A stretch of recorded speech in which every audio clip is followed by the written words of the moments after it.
Welcome back, everybody. Thanks for your patience.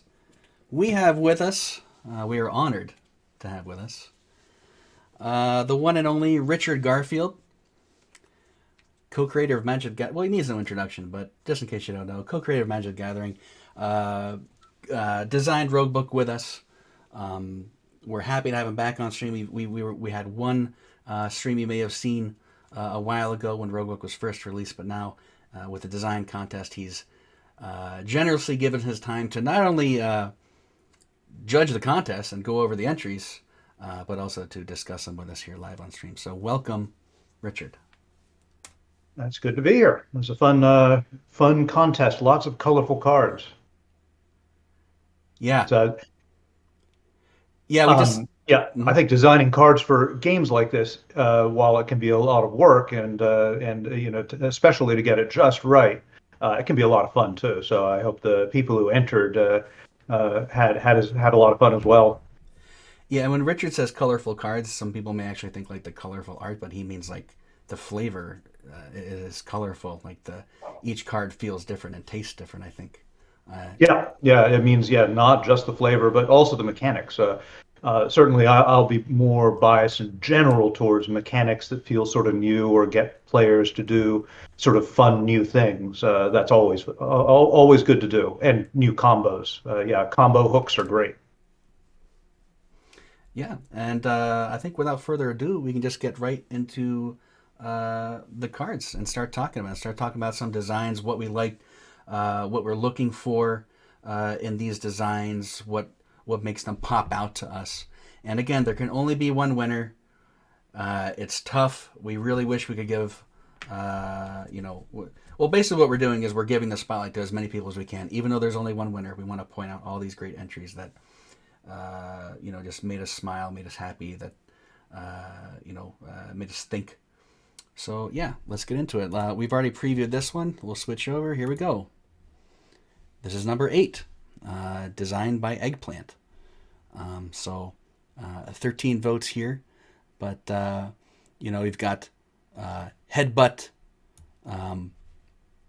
jousting headbutt for Sirocco, jousting coach for Shara, which is an ally, blood bond, and remember, cipher cards have a normal version and a rage version, so that's why each cipher card you'll see has two different cards. And Yeah, dancing just because frog. designing 4 cards isn't enough. You got to Yeah, design yeah, a fifth also. yeah, make a whole cycle plus one, please, for each entry.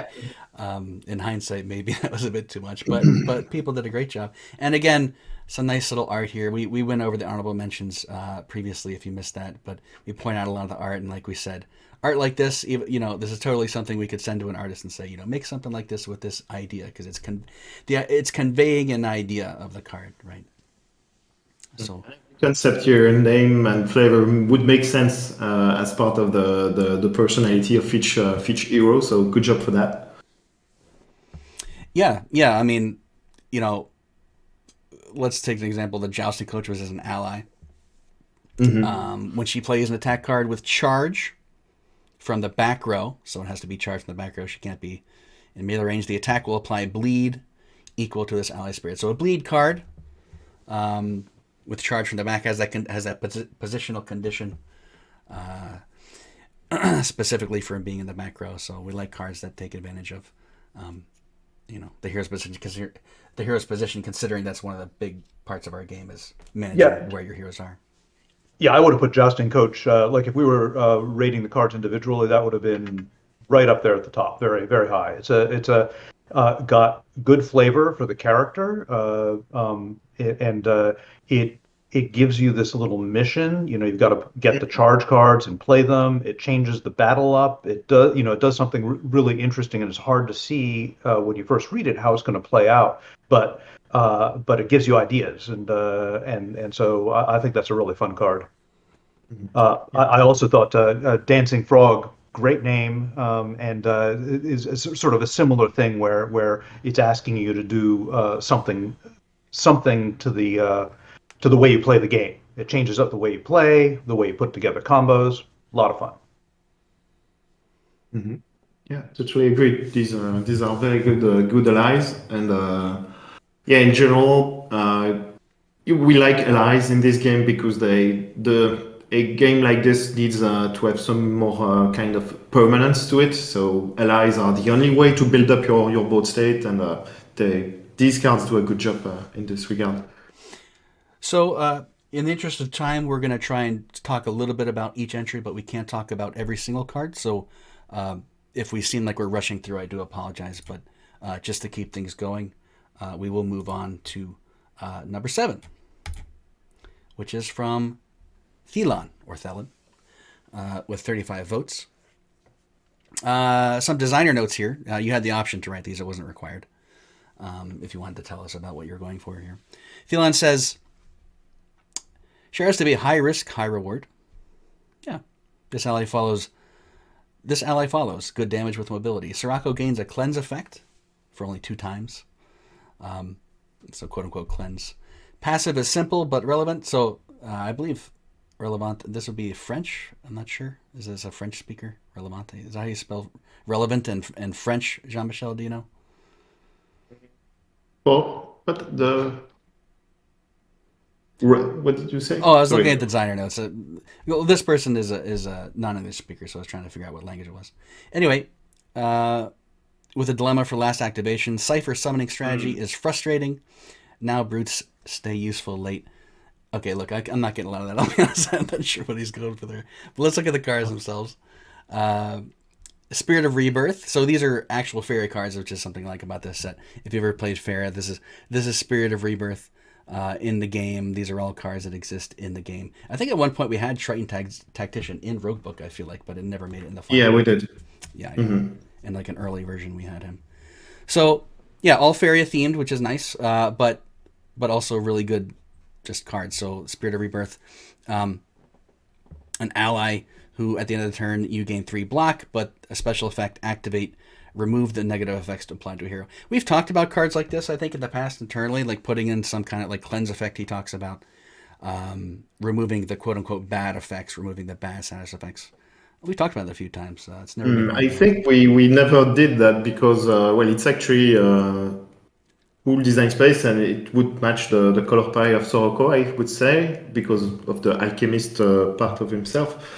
But once you can remove any negative debuff on your heroes, you simply break too easily the boss battles because some of them rely on or the boss or some elites perhaps. But it breaks too easily the boss fights, and that's why we never did that. Yeah. So oftentimes submissions like that, both from designers and from anybody, can have some good idea there, but you really got to think about how it's going to affect the broader vision of things. And that doesn't mean it's bad. It means you just like you go back and maybe it goes away after it removes a certain number of buffs or something like that. You just have to redesign them a bit. Yeah, and I was right. I thought Bloodsinger in this one was looked very exciting. Which I really wanted to see how that would play out. Yeah, and matters. It's well in the color pie of Cypher. Destroy plus, yeah. And it matches also the what that creature does in Faria too. Whenever something dies, it has an effect. In this case, it's growing.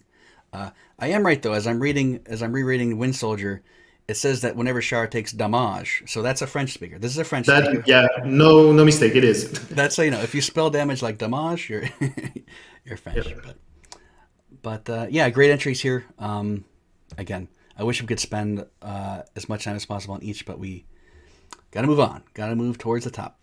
So thank you, THELON, for those great entries. Moving on, we're going to Edelweiss, number 6 with 21 votes.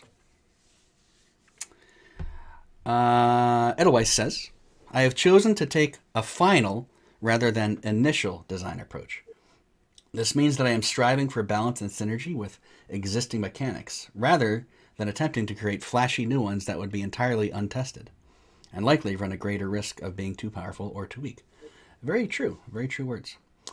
These cards are intended to bolster underdeveloped strategies within each hero's collection. Bleed for Shara, Offensive Dust for Sirocco, a powerful self-damage payoff for Cypher, and additional sips for Aurora. wise design notes there, I'd say, from Edelweiss, because it's nice to make a flashy new design, but it could totally be a not fun card that you ever want to put in the game ever. But Roguebook does have a lot of underdeveloped existing mechanics that are totally have room for exploration. So that's what he's going for in this set of cards. Mm-hmm.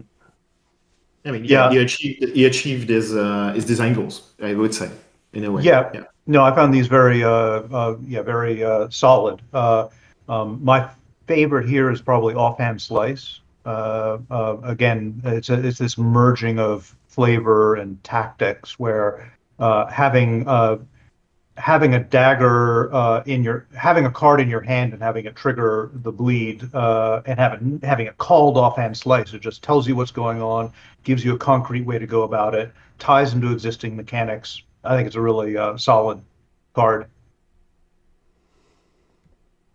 Yep, and we've got sips. We've got a tea party here. A lot of people put in tea parties for this contest. Totally makes sense. Yeah, I was surprised. I was looking through and saw the multiple tea parties, and then I went, "Don't we have a tea party?" And I looked, and no, we don't. Yeah, they're right. We need a tea. Yeah, we do not have a tea party. Strangely enough. So yeah, what else we got? We got like you said, the offensive dust for Sirocco. It's a good include there. He's got a variety of dust that he uses. So in this case, drawing or playing, which is also a theme with the dusts, it'll deal 4 damage to the leading enemy, as opposed to what do we got? Iron Dust, which will give you 4 block if you draw or play it. So yeah, like there's lots of simple cards like that, and we love simple card designs that are good and effective. There's tons of simple cards that have not been made yet that could totally be in the game and would fit fine and be great flavor. Yeah, it's nice when you look at a card and it gives you a mission also where you've got some idea of what to do with it. Like with Offhand Slice, you want to have some daggers, hold one in your plan. With Tea Party, that works well with lots of allies. And you look at it, you sort of understand how the combo fits together, and you can aim for that. Yep. And okay. So moving on to the next finalist, we're already in the top 5. Here we go. It's BUMC or BUMC. This card cycle aims to explore characters' core mechanics and fill some design space without being overly wordy. We like that. We don't like cards that are overly wordy. Shara always dances around, and now she has a partner to do it with, a dance partner. Sirocco can amass tons of block, but he never gets to keep it around, so I gave him a buddy to take care of his armor for him. Cypher completely dominates his allies, so I gave him one that can punch back. A bit. Aurora can manipulate time, so I wanted to design a card for her that directly interacts with the I button. The I button. What's the I button? I need to look that up. I'm going to look that up right now. There's a tooltip on there, and I think there's going to be a. Okay, yeah. So foretell. So when you activate Time Wizard is an ally. When you activate, it's foretell the spirit. So foretell is the keyword here. Foretell says if at the end of the turn you would take less unblocked damage than the foretell value, gain block equal to the difference. Now there's a little bit of complicated. That's complicated. But what this means is that hidden complication. Yeah, it's a hidden. So foretell means Aurora is predicting, or this ally is predicting, based on the spirit of this ally's value. So 10. If you take less damage than 10, you'll gain block equal to the difference. So if you take 5 damage, you'll gain 5 block, is what that's saying. Yeah. For me, like Dance Partner, I think was my favorite card in the entire set. I really like that. It felt good, great flavor. Again, it just will make you play in a way you're not used to. You could play with it, and it might not be as fun as it looks, but it's one I want to try. Time Wizard didn't work as well for me. Time Wizard, I think, is a great flavor direction, like getting time and really trying to get something that feels like time, but then sort of figuring out what it's doing and trying to tie that into time was a little bit more work. And this is what we were saying earlier. Sometimes there was an entry that we really liked, but there was one card that's tough. And, there's usually a weak card in each set. Not that, these are all good entries, but there's usually something that throws us off a little bit. And yet, Time Wizard, it's a little too complicated. It's a little, when you read a card, it's good if it just clicks in your mind. If there's ways to word things, there's a way to simplify things that will work, that will be easier on your brain. And in this case, I don't think it really achieves that. But this is something else to note. This is also a set of custom art. We showed all the honorable mentions with art, but it doesn't mean that these final entries didn't make their own art either. It's just this one made it into the top 5 and also had custom art. So yeah, just wanted to recognize that fact. Mm-hmm. Yeah, no, Armor Master I thought was also really nice because it was straightforward, simple. It felt like it was going to do its job. I love effects that keep block around. It's a lot of fun. Yeah, it's too bad for the actual implementation of the Time Wizard because indeed those two cards were, the Dance Factor and the Armor Master were really, really good. Mm-hmm. Yeah. We could still print them in some future update, but it's not. Yeah. They look like cards we would print. Yeah, for sure. Okay, so moving on to number 4 from DERLEWIS with 14 votes. The designer notes for this: let your allies grow. The grow keyword lets you increase your allies' spirit in a way that is built into the ally card. These cards are showcases for the possibilities of this new mechanic. It varies from enlarging your aggressive allies over increasing the number of uses of an activate ally to the bump up and then sacrifice ally for Cypher. I hope you enjoy the cards. So keyword here, grow. So it'll increase spirit when something happens. For example, this Predator Falcon is a simple one. It's an aggressive ally. Whenever an enemy dies, it gains 10 spirit. So it'll be 16 spirit whenever any enemy dies, for example. We've got, for example, he said that for ciphers, you're going to sacrifice this ally, and Cypher will gain that power. But how does this ally grow? Well, whenever Cypher gains rage, which is pretty often, I think it's every instance he's going to gain rage. Every time he gets hit or every time he plays a rage card, you're going to grow by 1 spirit here and then be able to sacrifice this and increase Cypher's power. So some cool synergy there. And of course, the rage version is it's basically double everything, which is a nice rage version. Yeah, I think this is a really nice idea for a keyword. Seeing that grow, it's very clear what it does. Again, as I said with the others, it gives you a mission. People like playing with allies, and they like them to have a little bit more staying power and a little bit more, it's like a synergy between them. And so this is definitely these all fit together in a really a nice way. And I liked seeing the Yak Shepherd too. And we gave the ability for people to put in keywords. It just happens that a lot of the winners don't have keywords, but this is an example where there's a great keyword, and we could totally put this in the game. And it's simple, it's easy to understand, and there's a lot of cool things you could do with them. This is 4 good examples of that. Yeah, no, this is a solid set of entries, and a really nice theme. Yeah, we probably get into the very high-end entries, which start to have be almost flawless, and then it's when we really had a difficult time to make a call. And I think we have considered this entry highly to be the final winner. Yeah, and speaking of, we're gonna get right into the top 3. So this is where any one of these could be the winner. It was really tough to decide. So let's just go to number 3 here.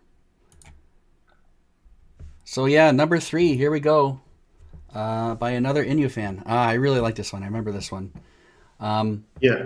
Designer notes, a lot of the flavors of these cards were inspired by my love of Final Fantasy, likely shared by the dev team, seeing that Cypher calls to mind a certain antagonist from Final Fantasy VIII. Very true. Yeah. That blonde guy, I think. The blonde guy, yeah, he was the bad Yeah, guy. Versus Cloud, or not Cloud, Squall, right? yes, well, Mechanically, I designed the cards to lean into what each character is good at. Hopefully, not already covered by existing cards, and for most of them, boosting their AoE capabilities, something I felt was in short supply.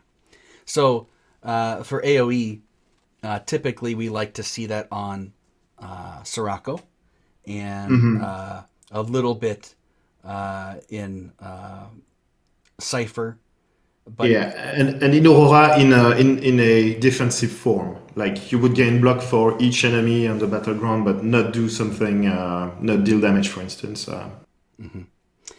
never in Shara except for Pierce, which is an epic exception. But Yeah, yeah, yeah. We would always avoid to make AoE cards for Shara, and so did he. nope, nope, he followed the rules. I like Count Von Meows, which was the Shara entry, where it's an aggressive ally, but also gains block equal to the ally spirit. This very Shara, doing damage but gaining defense at the same time. So, and also good, also a lot in the spirit of Roguebook. Something we really wanted to achieve was be able to just be really aggressive, but also defend Uh, yourself. For Count, are we looking at the same one?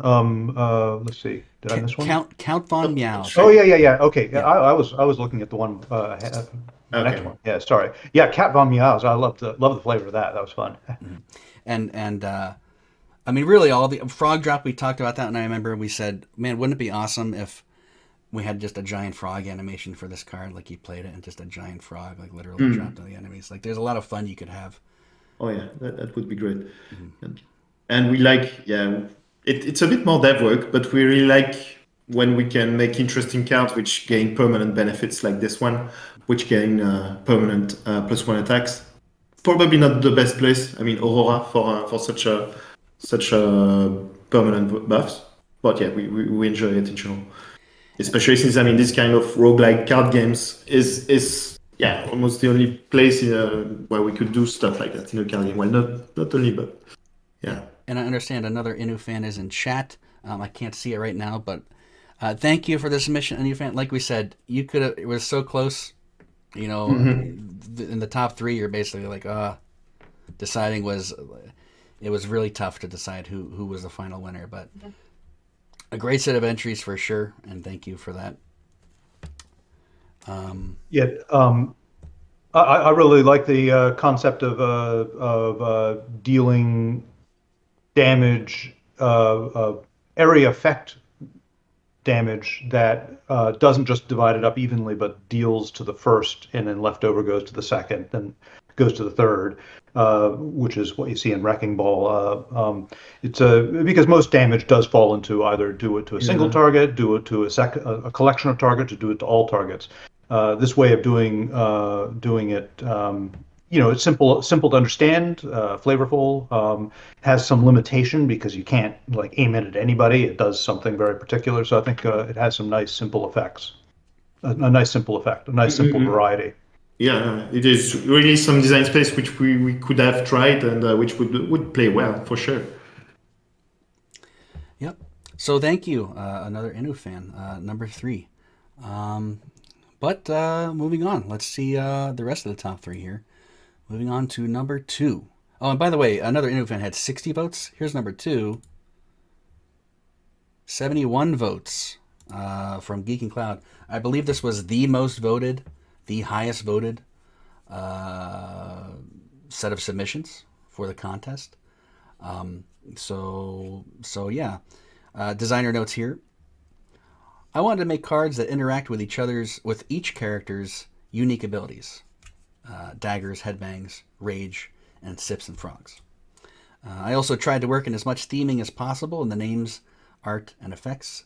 Please know the art is a rough example, just to get the main idea across. And yeah, like we talked about earlier, that's totally what we do when we're writing instructions for artists.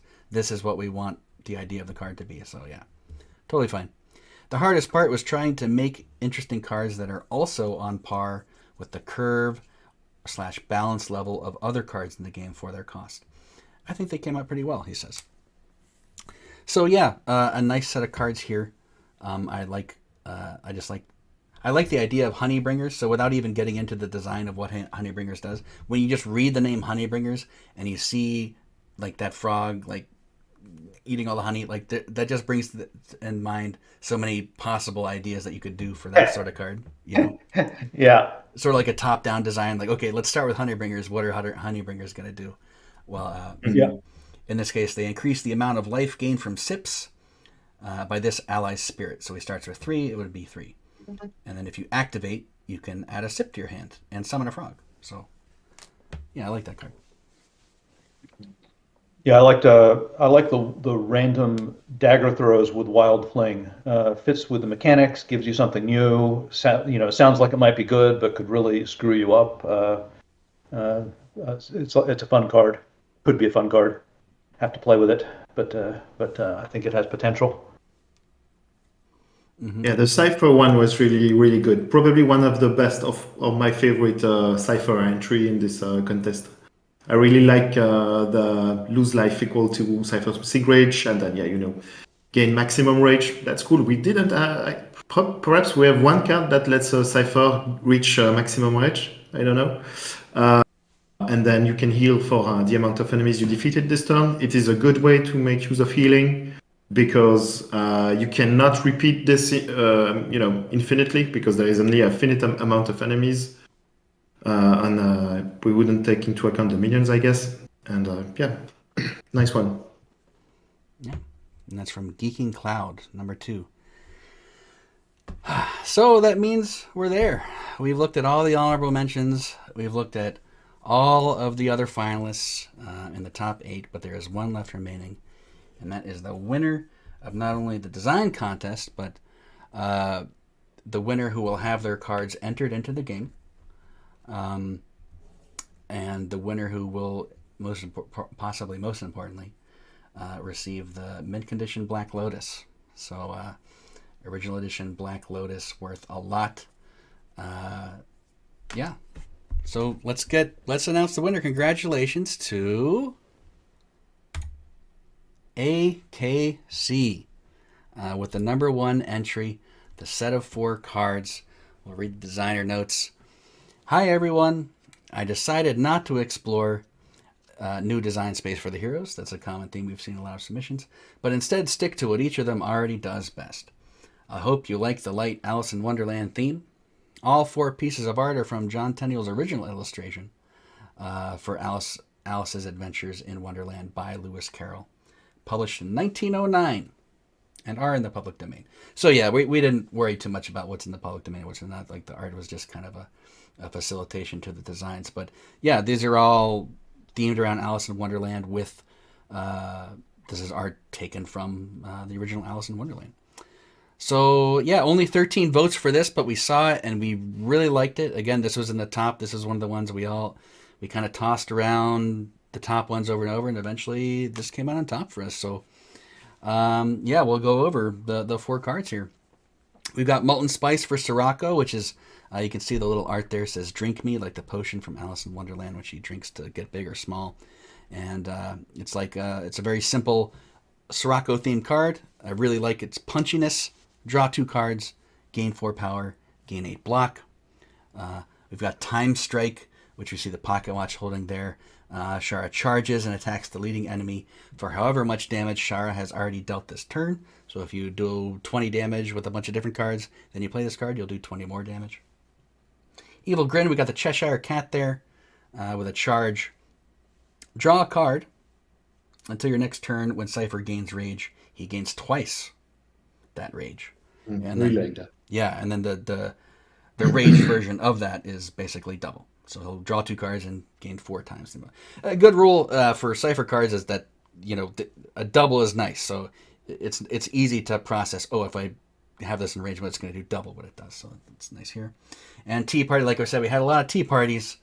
Turns out we had a winning tea party with ranged and combo. Add 2 sips to your hand. This turn, each sip you play affects both heroes.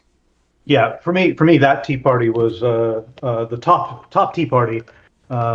having it be ranged in combo was perfect. You got to play both heroes. Having it so that the SIPs affect both heroes rather than just Aurora getting a bunch of extra life herself with a single tea party. It seemed to be shared between them. Felt thematic. I liked Evil Grin. I like the name of it. A lot of the cipher cards tend to be, too doom and gloomy, not enough character, but just sort of big blasts or something like that. Evil Grin sort of paints this picture, sets the stage, and Time Strike. There's a good use of time, I think, where it does something that relates. It's like mechanically it fits in to time because it repeats all the damage you've done this turn. It's something which is difficult to do in a paper game, but here you can sort of see how it could easily be implemented, and it could be pieced together for some really impressive plays. Molten Spite, this is just straightforward, simple, would work well with a lot of decks. Yeah, Yeah, good. Good. The Mountain Spine is I like how it's simple, and at the same time, if you would like to make good use of it, I mean, I think gaining power. The card costs 3, so gaining good amount of power is nice. Having the block to make sure you're not getting face damage next turn is going well with that. But then you also get the draw 2 cards, which you need to find ways to make use of those 2 cards past the 3 area of the cost of this one. So I don't think it's an insta pick, but yeah, the card has a simplicity and a potential for being interesting to play with. and I will say we've already started scripting this. I personally scripted this like a couple of weeks ago. So not only do we have it in testing already, but we have this. We have a very early sketch, and I'm sorry, Richard, you can't see this, but we have a very early sketch of what Tea Party will look like. Our artist is already working on it. This is, the rough lining of it. We have Aurora there with, I should show it on stream. There we go. So we have Aurora there with a bunch of friends and allies, people, creatures that you might encounter in the Roguebook. We got a Tiki, Rakoan, a Triton there, and really nice work there. But just to give you a sneak peek, sort of the process of how our cards are made, we've known the winner for about a week or so, so we've already started scripting and drawing. And we even have received the colored version. The first rough color version has been sent just now. Just now. Yeah, I mean, a few minutes ago. Okay. Yeah, I won't. It's looking good. Yeah. So that's how quick we flow with our cards. So let me bring that back. But that is our winner, and not only do we have his cards here, not only do we have Richard here, but Alexander, we've already contacted Alexander. We verified that he is a real person, does exist, and can receive a Black Lotus, and does want a Black Lotus. Alexander, if you're there, could you please activate your camera? And we'll get you right in, and we'll start talking to you, ask you some questions. And we were talking to him earlier. He says, here, we'll let him speak for himself. So let me switch to our cameras here real quick. That should already be prepared. Oh, yes, it's already working, except for this. Let me fix this. And all right, so the names are wrong. It switched all around, but Alexander's in the lower right there, and Richard, of course, is in the top right. I'll fix that. But welcome and congratulations, Alexander. Thank you. It's an honor. I really appreciate the opportunity. Well, Alexander, good to meet you. Good to meet you, the good doctor himself. It is an honor. I've been playing Magic for a long time, so appreciate all that you've done for me in my life. It's always good to hear when one's work is appreciated. Thank you.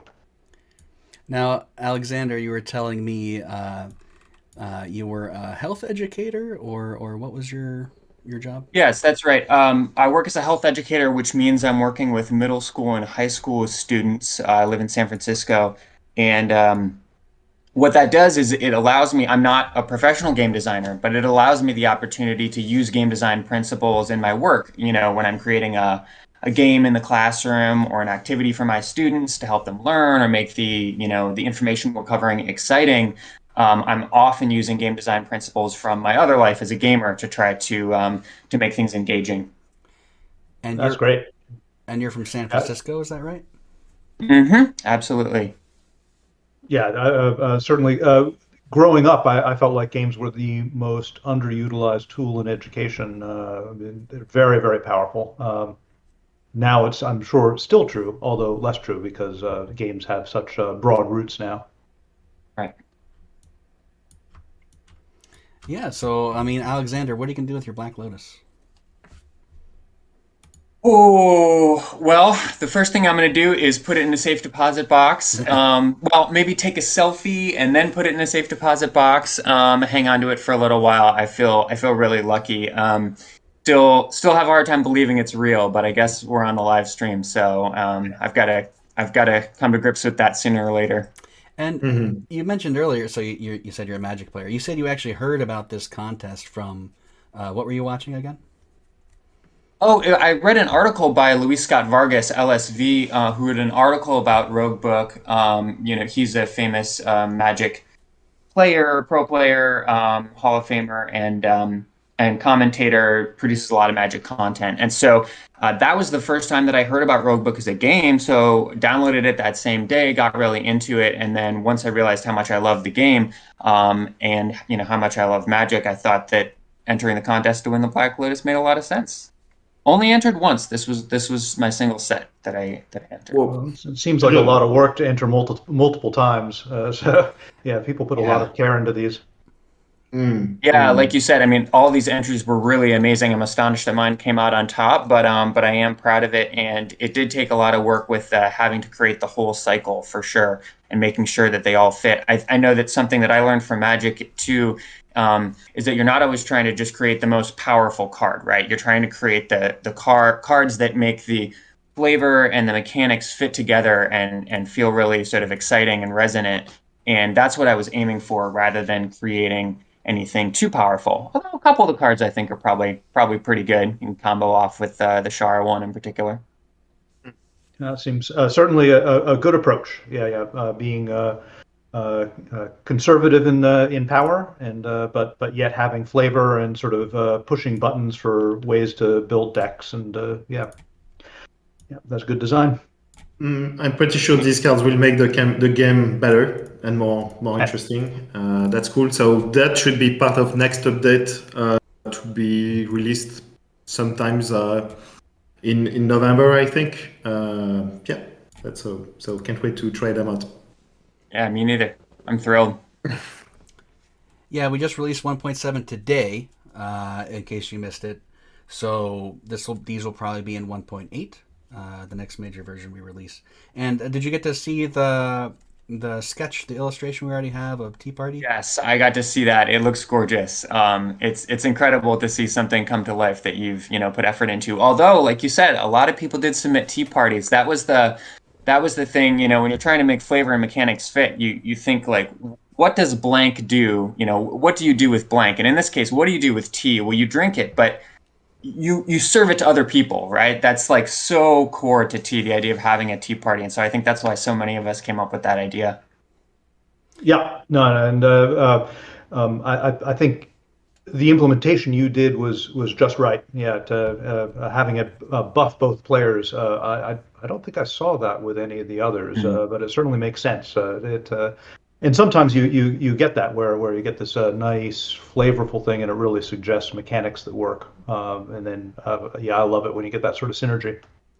Exactly. And in the case that Tea Party was the one I was most proud of, the fact that it's arranged in a combo card, even that fits, right? It's like the the leading character is up there taking the hits while Aurora's in the back brewing the tea and getting the table set and all of that. So it feels appropriate.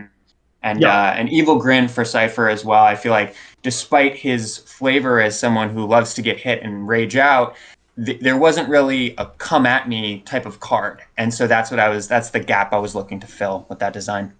Yeah, no, the flavor for that one worked really well for me. Yeah, I like that. Yeah, it's important. Each Thanks card. again.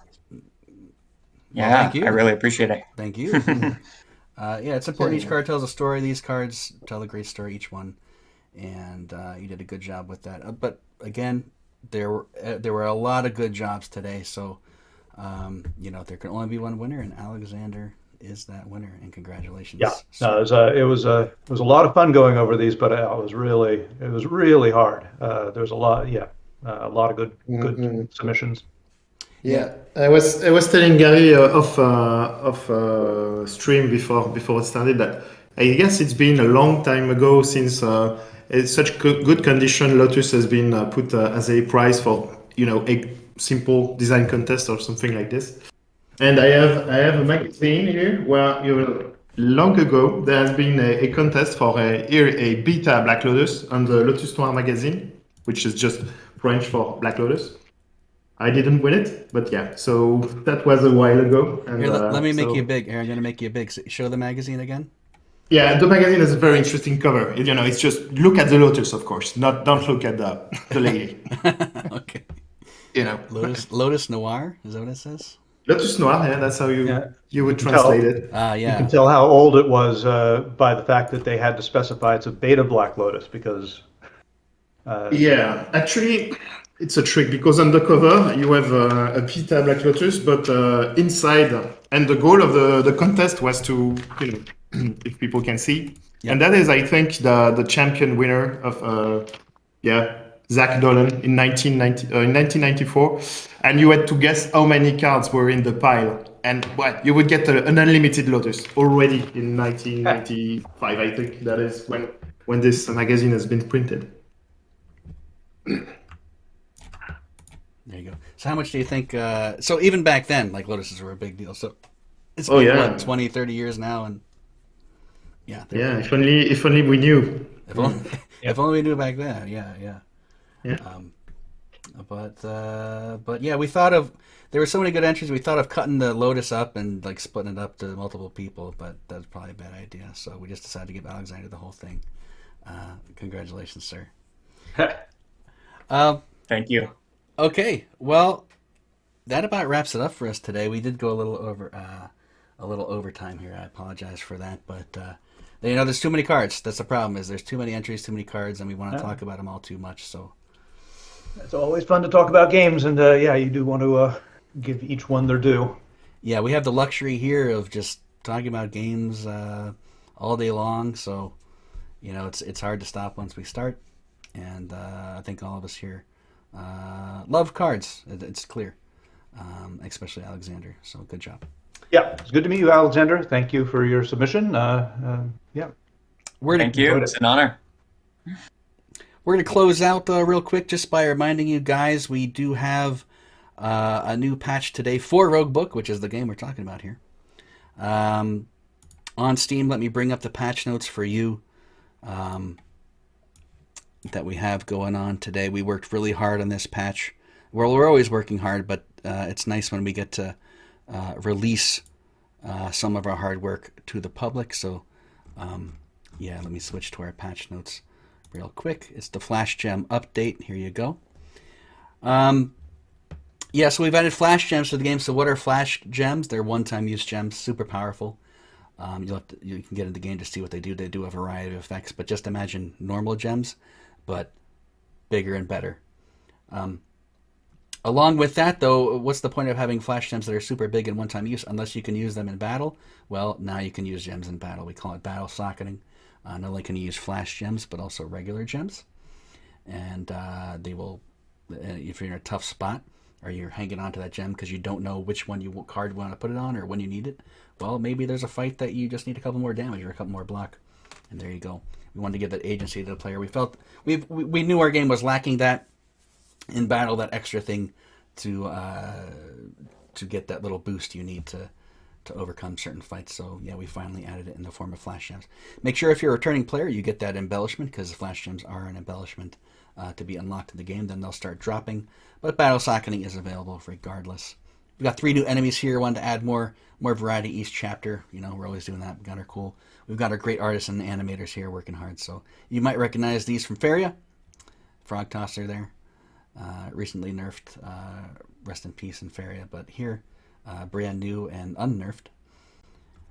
New narratives, we've tried to add a set of new narratives each patch. We've got 4 new ones here. You can read about them and counter them. So some really cool ones. There's one that doubles your speed on the world map, for example, if you choose the boots. Quality of life changes as always, bug fixing, the whole works here. And so please check out the new update if you have not. Tell your friends. It's a great time to play the game because, we try to improve it each and every update as much as we can. We put our heart and soul to this game. Everyone, not only us here on stream, but everyone, all our developers and Chris, our other designer. We work hard on Roguebook and we're proud of it. So it's our new update today. So give it a try. And thank you for joining us. One more time back to our cameras here to say goodbye to everybody. And thank you for joining us, everyone. Once again, I am Gary from Abrakam, also known as Atlas. Joining me is Jean-Michel and Richard Garfield, of course. And our winner, the winner of today's contest, is Alexander. Thank you, everybody who's watching and who has watched the stream. And thank you, everybody on stream, for taking the time out of your day to come and chat with us and talk about games. And thank you, Richard. Thank you. Good to be here. All right. Goodbye, everybody. Bye.